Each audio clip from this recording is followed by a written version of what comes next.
Hello friends, I am Shubham and welcome to my channel ज़ूहब। आज हम उस टॉपिक के बारे में डिस्कस करेंगे जिसका इंतज़ार 195 कंट्रीज़ कर रही है, ऑब्वियसली वैक्सीन। अब प्रॉब्लम ये नहीं है कि वैक्सीन की ज़रूरत आज क्यों है, बल्कि प्रॉब्लम यह है कि ये एक्चुअल में है क्या और क्यों ये आज इतना इम्पॉर्टेंट है। तो ज़्यादा टाइम वेस्ट नहीं करते हुए शुरू करते हैं अपना वीडियो। तो अगर हमें वैक्सीन को समझना है तो पहले हमको ये समझना होगा कि हमारी जो इम्यूनिटी है वो क्या है और कैसे काम करती है, वो भी थोड़े शॉर्ट में। इम्यूनिटी और कुछ नहीं बल्कि हमारे बॉडी की डिफेंस मैकेनिज्म यानी रोग प्रतिरोधक क्षमता है। ये हमें हर बीमारी से बचाती है या होने ही नहीं देती। अगर आसान भाषा में बोला जाए तो ये हमारी बॉडी की बीमारियों के खिलाफ सबसे बड़ी वेपन होती है। इम्यूनिटी बेसिकली दो टाइप की होती है, पहला इनेट इम्यूनिटी और दूसरा एक्वायर्ड इम्यूनिटी।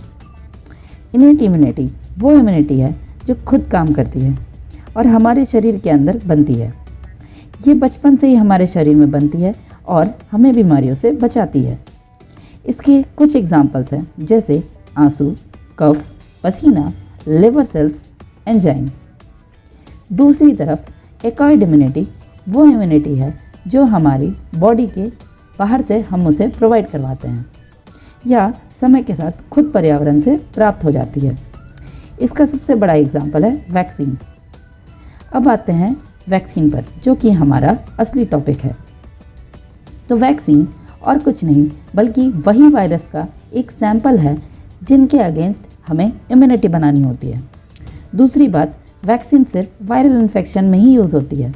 बैक्टीरियल, फंगल या पैरासाइटिक इन्फेक्शन में एंटीबायोटिक यूज़ होते हैं। एग्जाम्पल से समझते हैं, जैसे कोरोना वायरस का वैक्सीन कोई दवाई नहीं बल्कि उसी कोरोना वायरस का सैंपल है जिससे लोगों को कोविड-19 हो रहा है। पर एक चीज़ जानने की ज़रूरत है, वो ये है कि ये जो सैंपल है वो या तो कमज़ोर किया हुआ है या मरा हुआ है, जिससे हमें ये बीमारी होने का खतरा बहुत कम हो जाता है। ये जैसे ही हमारे बॉडी में जाता है वैसे ही हमारी बॉडी इसे वायरस का हमला समझती है और इसके अगेंस्ट इम्यूनिटी बनाती है। ज़्यादा अच्छे से अगर समझें तो एंटीबॉडीज़ बनाती है। और क्योंकि ये सैंपल कमज़ोर होते हैं या मरे हुए होते हैं तो ये उतनी तेज़ी से स्प्रेड या फिर डिवाइड नहीं हो पाते और हमारी बॉडी या फिर हमारा इम्यून सिस्टम इसे आसानी से हरा देता है।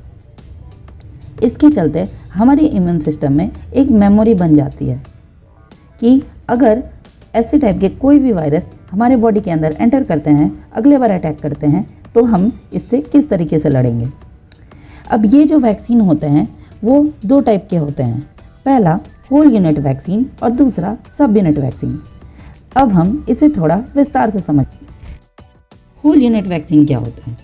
होल यूनिट वैक्सीन वो वैक्सीन होता है जिसमें हम पूरे वायरस के सैंपल को लेते हैं, या तो एक्टिवेटेड या इनएक्टिवेटेड, या तो जिंदा या मरा हुआ, और दूसरे में हम लेते हैं सिर्फ उसके कुछ फ्रेगमेंट्स यानी कुछ छोटे छोटे टुकड़े।